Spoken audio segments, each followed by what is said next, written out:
Mō kau ki runga tāmaki ki raro, ko manga tōtoa ki Wainganui, pare hauraki, pare Waikato, te Kaikōrero o Pātetere, te nehe nui, tēnei noa, te tū ki te mihi, ki te haukainga, ki o mātou whanaunga, o te rohe nei, Ngāti Rora, Ngāti Uekaha, me ngā hapu whānui, o Ngāti Maniapoto, anei rā o whanaunga, tō waka, tainui waka, e noho tahi nei, e mihi atu nei ki a koutou, o tirā ki ngā iwi no ngā whāpito te motu, nei rā te mihi ki a tātou katoa. Mōrena. Mōrena everyone, koe no Watene ahau, he uri au no Ngāti Māhanga, part of the Waikato and Waipā River Iwi Collective, and we're really happy to be here this morning to share some of the mahi that we've been doing with Tuna.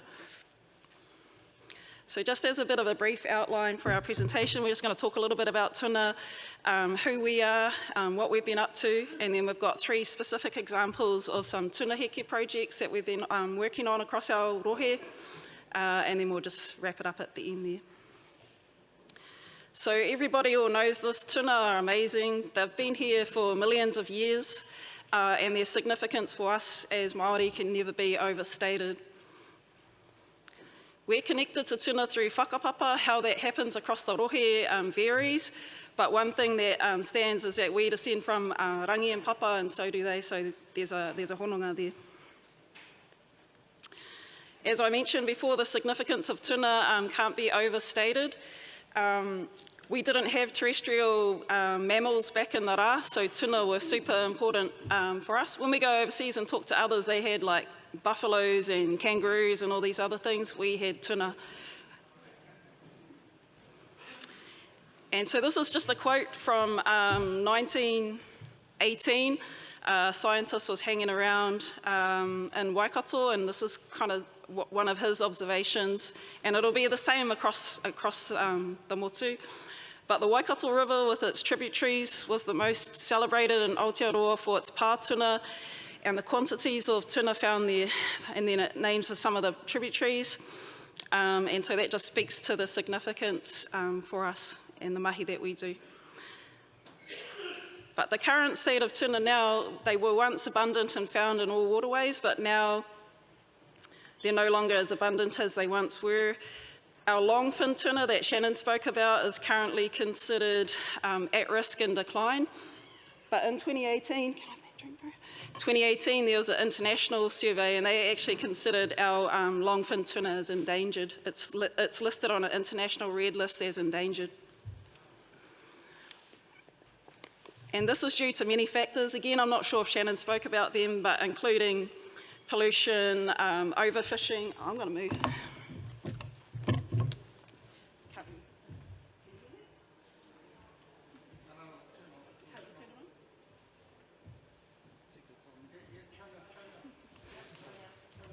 Hello? Okay, so it's due to many factors, including overfishing, loss of habitat, ocean parasites, climate change, so there's a number of factors as to why our tuna are no longer as abundant as they once were. So in terms of our rōpū, we come from the Waikato and Waipā, and we're a collection of iwi and hapu across our whole catchment, so we're not just one rōpū doing one thing. And these are just some, I guess, facts about our catchment. So the Waikato River is the longest in Aotearoa at 425 kilometres. It's a catchment area of 14,000 square kilometres. The Waipā that feeds in is 115 kilometres in length, and it has a catchment area of 3,000 square kilometres. And this is who we are. So back in 2021, all of the tile managers from across our area got together. They all worked for at the time, they all worked for the iwi. And basically we collectivised, not because someone told us that we had to work together, we collectivised because of our concern around tuna and our catchment. That was the driving factor that brought us together. And so you can see all the logos along the side. Those are all the rōpū that kind of came together and collectivised around tuna. And as we've progressed our mahi, we've had more people come on board. We've had interns and rangatahi and other people join into our efforts. But the first thing we did was develop a strategy, and it wasn't about telling each of the individual iwi what to do in their spaces. It was about, if we are serious about looking after tuna, what does that look like for us as a collective? And one of the ways we kind of were able to work together was to not make it about ourselves as individuals. We put tuna at the centre of our decision making, and that was a way of us to kind of drop our, not that we had issues, but we were able to kind of collectivise around that. And it was about respecting the mana of iwi and hapu at place as well. It wasn't about telling them what to do. So in terms of developing our strategy, this is what that group of leaders decided. The number one thing they wanted to do was take over the trap and transfer program that was held at Karapiro. So for over 30 years, the industry, the eel industry, had been mainly operating that. And so we were able to take over, and our kaitiaki do that mahi now. And we just finished our third season, so I think we did 800 kilos? Yep. Just over 800 kilos in this last season alone. Last year, they did 1.1 million tuna. Shannon took Shannon's results. He monitors 12 sites. Last year was over 2 million across all 12 sites. Our site alone was 1.1 mil, so it's quite an important site. But today, the focus of our presentation, and we've spoken about the alvas before. If you're at the Nelson conference, we spoke a lot about that, how we managed to manoeuvre the industry out and ourselves in. That's kind of recorded in a previous presentation. But today, we're going to focus our presentation on the migrant eels, or the tuna heke. We've got 3 kind of projects that we're working on across our catchment. We work together, and we work in our own rohe as well. So it's not about working in silos. We kind of work together. So I'm going to hand over to Inia at this point, who's going to talk about one of the projects in his rohe. Okay.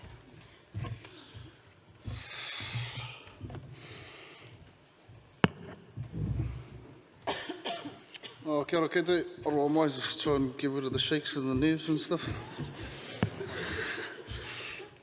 Kia ora kete katoa. Erina no kāwhia o mōna. Ngati kairo ngati te wihi ko maunga tautari te maunga. Ngati koro ki kahukura te iwi hoki. Ko Inia Murch tōku ingoa. Kia ora whānau. Ko maunga tautari te maunga. Ko Waikato te awa. Ko Ngāti Koriki kahukura te iwi. Kia ora. All right. Excuse me, finally, not very flashed with the old computer. So, the mauri of our mahi begins at the feet of our maunga tautari, where the first drops of water emerge and begin their journey through our rohe. These waters become the hui taha mangakara and Waitete streams. To others, they may just be small tributaries, but to us, they are sacrificed veins of life flowing with whakapapa, memory, and mana. These awa have fed our iwi for generations, not just with kai, but with connection. Tuna from these streams have nourished our people, filled our pātaka, supported our tikanga, and held our wairua through generations. We do not just work in these places, we descend from them. This is te rohe o te tuna. These awa are the living breath of Ngāti Koro ki kahukura, and our responsibility to them is not new, it's inherited. These awa raised our old people, and now they're raising us. When we set foot in places, we're stepping into a living whakapapa, one that asks us not just to remember, but to act. Every hinaki, every transfer is a part of the legacy.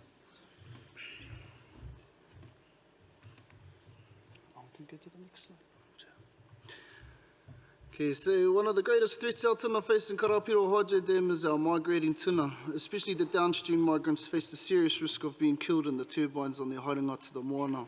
Likewise, alvas, our baby tuna, struggling to return upstream without human intervention. We've taken on the responsibility to help them on both sides of the dam. We transfer alvas upstream and regularly set hinaki to support adult tuna on their journey downstream.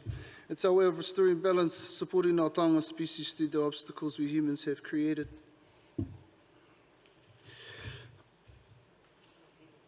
Next one. Yeah, okay.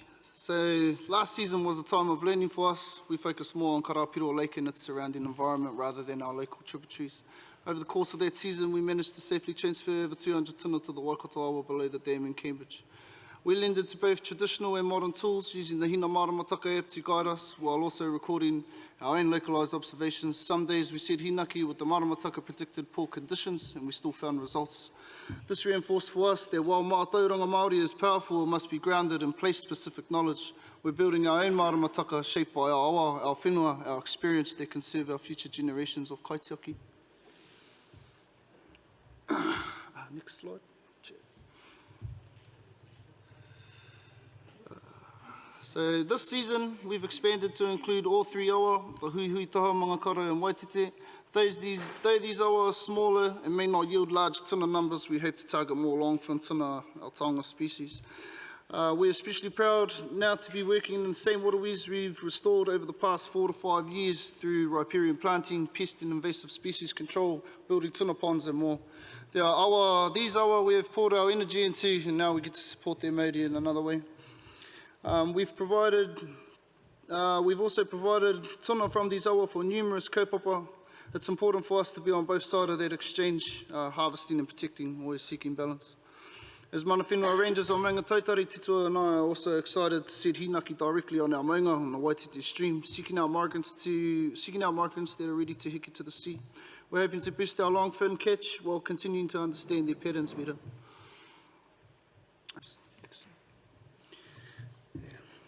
So our why, this mahi matters deeply. Tuna are not just a species to us, they are part of our whakapapa. Their story intertwines with ours, stretching all the way back to the time of Tāwhaki and his encounter with the tuna during his journey to retrieve the three kete of knowledge. He offered them a home here in this world, and now, generations later, as I set my hinaki with my son, passing on the same tikanga and practices shown to us by our kaumātua. This is about more than conservation. It's about maintaining our relationship with the living taonga. If the tuna disappears, so too do the stories, the rituals, and the knowledge systems that define us as Māori. Their survival is our survival. Ngā mihi mai hoa ki a koutou katoa. Thank you for your time, whakaro, and your shared commitment to the health of our wai, our tuna, and our whakapupa. Ngā mihi kia whetau.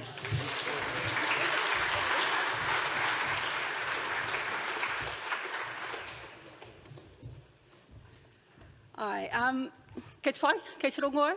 Ai, kia ora, Riki-Te nei no raukaua, ko Lisa taku ingoa. So, for raukaua, our focus has been on the pōkai whena awa. We know of 10 pātuna along these sites. We've been given the kōrero, they all had a ingoa. So, we've been trying to get along onto the pōkai whenua and keep it going.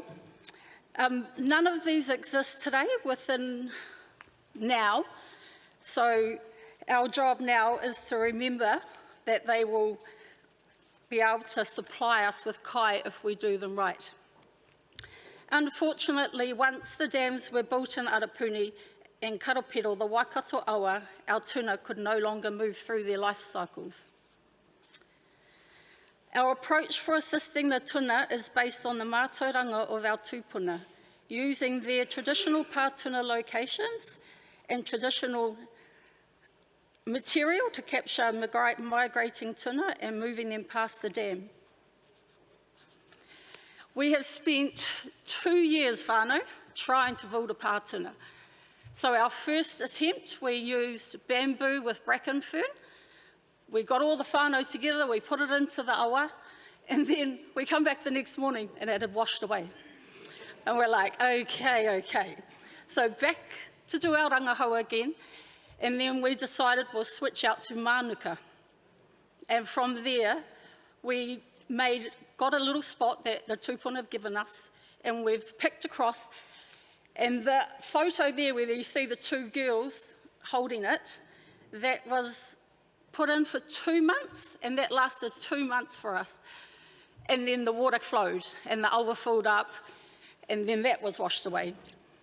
So from there, we went back again, but we actually found another site. So the water was shallower, where it doesn't fill up, the flow of the awa doesn't wash it away. So this one's so that's a little picture without no people in it, if you can see it. And then from there we've built, so we got mānuka, and we've put them into po across, and then we've made a wall and we attach that wall to the po that go through there. And with that, we were fortunate enough to have Carl Leonard come in and do a wānanga with us. And he's a rāranga tuhunga, so he taught us how to make muka, taught us how to make tauta and a real basic weaving pattern. And from there, so this one that stands today, we now can say it's 80% naturally resourced whānau, naturally resourced. So with that, we tie through with the muka, that's how we attach it to the fence, and then come through and we have two po, one at the back and one at the front. And from there, that's our stabiliser po. So and then we connect it with the tauta that we've made. So it's been a real awesome process doing this, and we've done the mahi ourselves. We sit in the shed, we do the hard mahi, and then we go out. But to see the fruition of it has been really rewarding for us. We share this with whānau, this mahi with our whānau, with the hope that it becomes their normal again, like we can reclaim something that we've actually lost.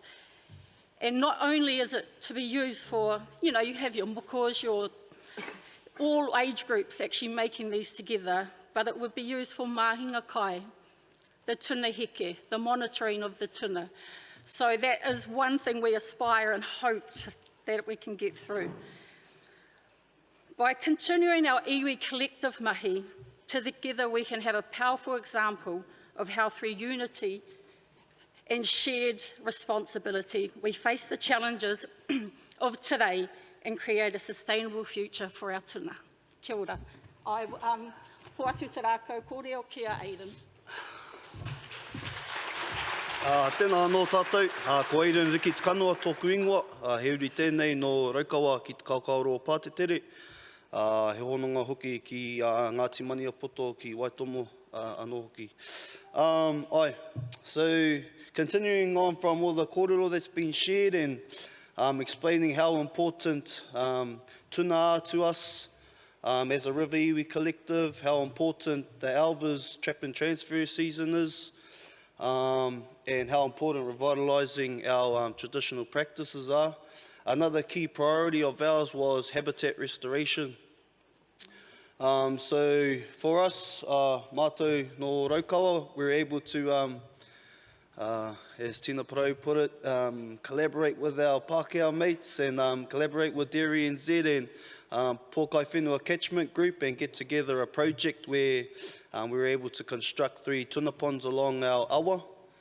But before getting into the construction side of it, the idea of repo restoration, wetland restoration and habitat restoration come about, as most of us do and still do, always do.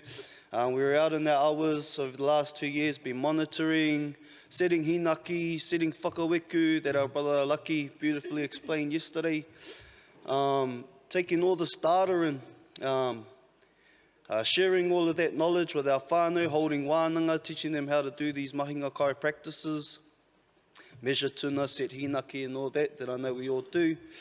But I was out there setting my whakaweku and hinaki one day, and I was looking down at the river, and there was no clearer than it was 2 years ago. I looked across the bank, and I can see that bank's just getting further and further back due to bank erosion. I can see the farmer's fence overhanging the awa because the bank has eroded. And, and quite frankly, I was getting sick of the smell of cow shit every time I go and see my tupuna awa. So I looked around, sat down, and I was like, bro, what are these fellas doing over here? These farmers, because they just take up all of our takiwa in our area and they're surrounding our awa. And I look at our whānau and they're doing all this hard mahi, and I'm just wondering to myself, we're trying to restore everything that we didn't wreck in the first place. So how do I change what's going on over there? Because that's really the biggest issue with our awa. So from that come about wanting to start going to build relationships with these farmers and try to change their mindsets on how they use the whenua around their awa. And what come about that was wetland restoration, and in this case was tuna ponds. I chose tuna ponds because I thought, there was a project where you could probably hit 2 birds with 1 stone. If you're able to get, if you're able to pitch your project to the landowners and get that land donated, you'd be able to create habitat for your tuna. You'd be able to plant that place out as water filtration, clear up, improve the water quality. You'd set habitat for all the kai that the tuna and koura need in those awa. Once those rākau are mature, habitat for your manu, and many more things that you can do. But I think the big thing, and once you can fence that side off, you just push those cows further and further away from your awa. So we went with that, but the biggest one was getting into these farmers, building those relationships and trying to see a mindset change and get them to see the values that we hold for our awa and our tuna. And once we had the project finished, the aspirations was for the farmers to communicate with other farmers, encourage them to do it, because to be honest, there's no other better people for farmers to be talking to than farmers. They're really just close-knit community. So yeah, we've pretty much constructed our 3 tuna ponds this year, just waiting for a bit of rain, hold some community planting days to plant it out, and then our goal was just to step into the wetland restoration game and hopefully share our learnings with our whānau in the Rawiri collective and anyone else that wants to get into it as well. But koe rā no kōrero, mo tēnei wā, ko te rā kōrero ki a koe, Taroi.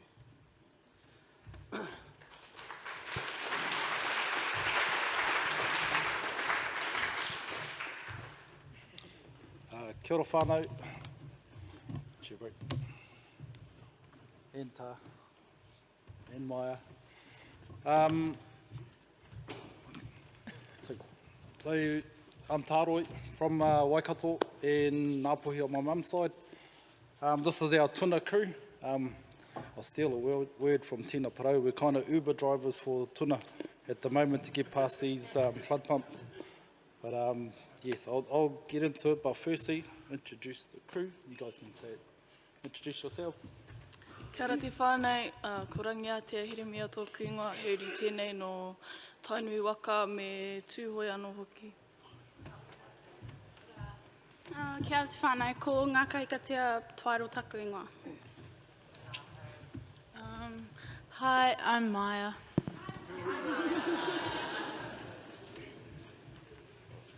Kia ora, I'm Tā. So, yeah, I've got to apologise. This is kind of my practice at this presentation. We've been in the creeks for the last 6 days. We've finished pulling. We've still got 1 net in the creek now. So we've fished some catchments all around flood pumps. So not sure if you know much about flood pumps, but they're there to prevent farms from flooding.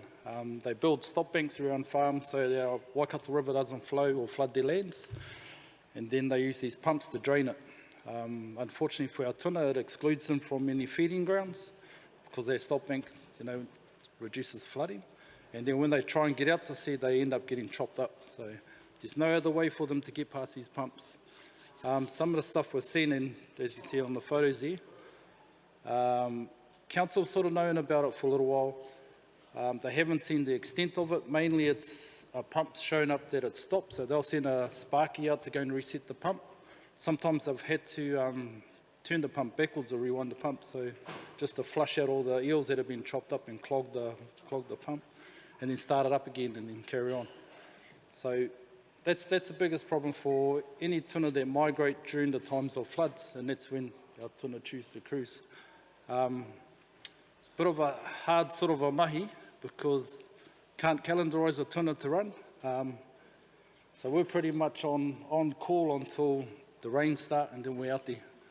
So it's a bit of a juggling game. But what we sort of knew is that we needed to capture some good data to have that conversation at the different levels around. We need some input to help save more tuna. Part of it was to also understand what methods are working, and then the equipment needs and all the costs. So these photos here are our team. This is the first time they've done eel stuff. Just to talk a bit about them, Aotea still hasn't quite, or Rangiatea still hasn't quite got fond enough to touch eels. It's kind of still a little bit. Heke, she turned out to be mean as, so just grabbing them, putting them in buckets in there. We had to figure out ways of, when we're catching tuna, the nets we use are massive. Some of our hauls are over, I think we're up around 80 kilos, and you've got, some of them were over 100 eels. So we had to try and measure, weigh eels, so we just ended up getting buckets, hang them on a gazebo, in the wind, the bucket's going like this, so it was pretty hard out, but we managed to figure out ways around it. How we did it was these nets. We got some nets made up to match these catchments. So that one on the bottom, the bigger picture, that one's around about, I think that's over 12 metres wide. So these aren't small creeks. These are pretty big spaces. The ones, there's a net, they'll be on that side, the photo on that side. That's a 20-metre wide drain. And that thing's got this massive air screw pump that draws weed and everything through it when they turn it on. And you can see all the weed that's all piled up around it. One of the concerns was with the nets around making sure they don't come loose and end up wrecking the council infrastructure like the pumps. So our gear that we use isn't quite natural. We've got big massive scaffold poles, so we had to go and find something that would actually hold them in place. Not only in the creek, but we also had to anchor up on a bank so we wouldn't lose our gear. We fished those catchments for 5 nights. The other night was 6. So these are some of the stats we got just over those days. I've actually got some new numbers. So we were 1,095 kilos over 6 days of tuna that were caught from those 5 flood pumps. So that was only 5 nets fishing. The size of the catches range from 100 kilos. And then for a day catch, one of our biggest days was 357. And that all depended on the rainfall. So we had a time, we saw some rain coming.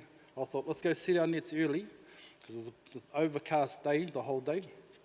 And we thought, we won't get much. We'll just get our method sussed on that first day. We turned up, the net was chocker. So then we're trying to ring around, bro, sorry, the actual tuna have turned up a bit early. So that took us out. Some of our days that we were working I was the Uber driver, and breakfast time for our crew. We'll get them about 7:30, 8 o'clock. We're not actually getting home till after 8:30 at night. So it was long days. I had to bribe them with dinner and all sorts of cool stuff, but they were a wicked crew. No moaning, and they were real cool to be around. In Waikato, 63 pumps. Council's going through a program called Pathways to the Sea, and they're doing that on behalf of a lot of the regional councils throughout New Zealand around what's the best method of fish-friendly pumps. Based on our biggest catch, that 357 kilos per day, if we put that across those 63 pumps, we're looking at potentially 4.5 tonne getting killed every day through just the lower Waikato catchment. In that sort of a picture, what does fisheries management calculate in terms of tuna mortalities against quota management? Also, in our pumps, how do we actually get pumps that look after our tuna? That's not that great a picture, really. There's a whole lot of stuff that we need to do. That's us, I think. Kia ora.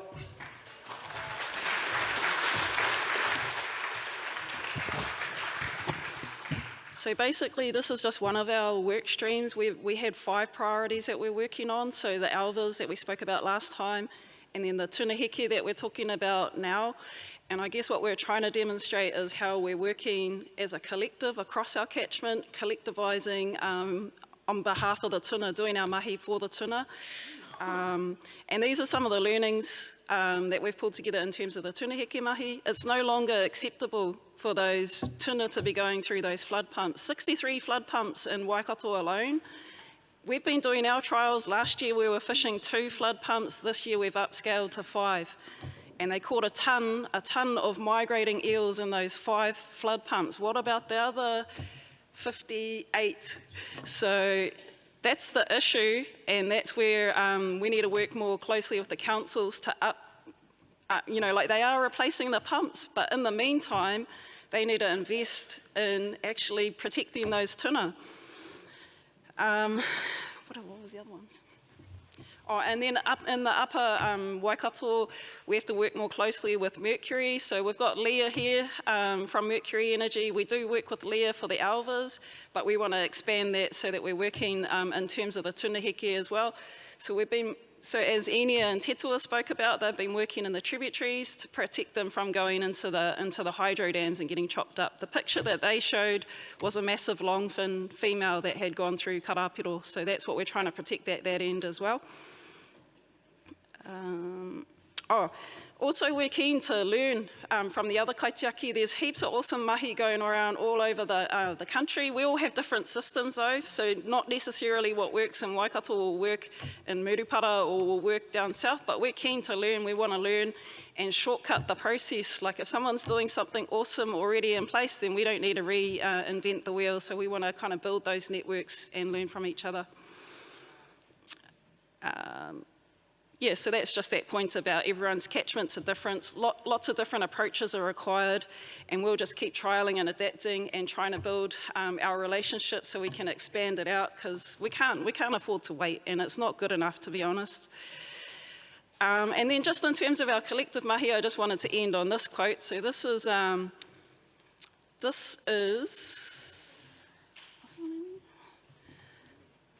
Anaru, sorry. Anaru from Raukawa, and this is about us all collectivising. So Waikato Tainui, Raukawa, Ngāti Tahu, Ngāti Whāua, Ngāti Kia, Ngāti Tuara, Te Aroa River Iwi Trust, Maniapoto at the time through Wikitoria. There are 7 of us that have collectivised, and this is what his whakaaro was about that. So you can all, I'm not going to read it out. And then last but not least, I just wanted to acknowledge our partners that have helped us with our mahi, and just not putting on notice, but we want to expand this further and do this mahi on behalf of our tuna. So thank you very much for your time.